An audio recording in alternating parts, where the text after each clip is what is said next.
Bonjour à tous, je suis très heureux de vous retrouver pour cette nouvelle vidéo. Cette semaine, je vous propose de découvrir une autre partie de l'univers des jouets produits par Hasbro, la gamme rétro. Attendez, avant de démarrer, on va essayer de clarifier un petit peu toutes les gammes disponibles chez Hasbro. On a d'abord la plus connue, la gamme Lightning Collection, qui est plutôt réservée aux fans et aux collectionneurs de jouets. D'ailleurs, je vous en parle régulièrement sur cette chaîne, et je vous mets un lien dans la description pour aller voir les vidéos. On a ensuite la gamme principale qui suit les saisons qui sont diffusées à la télévision. Et spoiler, je vous parle de celle de Dino Fury la semaine prochaine. Et enfin on a la gamme rétro qui reprend un petit peu le style de la gamme principale, tout en surfant sur tout l'univers de la série. Et principalement sur la nostalgie de la toute première incarnation des Power Rangers. Maintenant qu'on a fait le point, reprenons.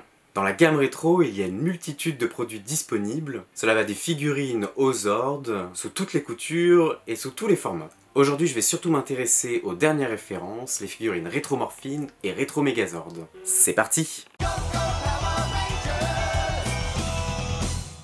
Les figurines Retro Morphine sont des répliques d'une dizaine de centimètres, capables de se transformer automatiquement en Power Rangers lorsqu'on leur appuie sur le ceinturon. Ça vous rappellerait pas quelque chose? Pour les fans de la première heure, comme moi, cela fait immédiatement penser aux figurines auto-transformables, et cela va même plus loin, car Hasbro a joué la carte de la nostalgie à fond, vraiment à fond.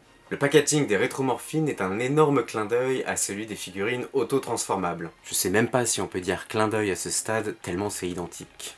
Hasbro a déjà édité 2 vagues de ces figurines. Dans la première, on retrouve Jason, Zack, Billy et Kimberley, et la seconde complète les figurines avec Trini, Tommy en Ranger vert et Tommy en Ranger blanc, ainsi que Kimberley en Ranger Slayer.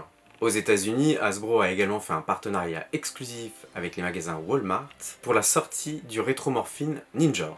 Chaque figurine est accompagnée de son pistolet laser et de son arme personnelle qu'il est possible d'assembler avec les armes des autres Rangers pour former le méga laser. En France, il est possible de retrouver la gamme dans la plupart des magasins de jouets spécialisés et aussi sur internet. Je vous mets quelques liens en description pour vous y retrouver. Les figurines Retro Megazord sont des répliques d'une dizaine de centimètres des Megazord de la série, qui sont tous accompagnés d'un petit accessoire. Cela rappelle un peu la gamme des Zords d'action qui sortaient à chaque nouvelle saison. Il s'agissait de répliques miniatures des Zords et des Megazord. Grosse différence avec ce qu'on connaissait, c'est le packaging. Contrairement aux figurines rétromorphines, Hasbro a décidé de créer un tout nouveau packaging qui joue quand même sur la carte de la nostalgie, mais autrement. En effet, à l'intérieur de la boîte, on retrouve un mini packaging sous forme de cassette vidéo avec le nom du Megazord sur l'étiquette. Hyper pratique quand on veut faire du display de Megazord. Hasbro a sorti une première vague de ces figurines dans laquelle on retrouve le Dino Megazord, qui est le tout premier Megazord, le Tonnerre Megazord, le Galaxy Megazord de Power Rangers l'autre Galaxy, et le Ninjakon, qui n'est pas un Megazord officiel.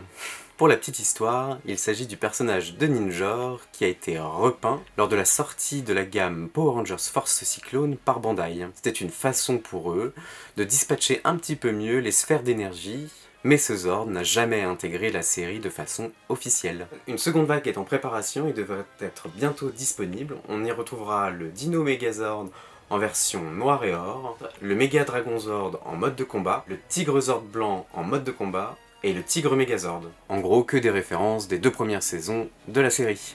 En France, on peut déjà retrouver la première vague dans la plupart des magasins de jouets spécialisés et sur internet. Et là aussi, je vous mets un lien dans la description pour vous y retrouver.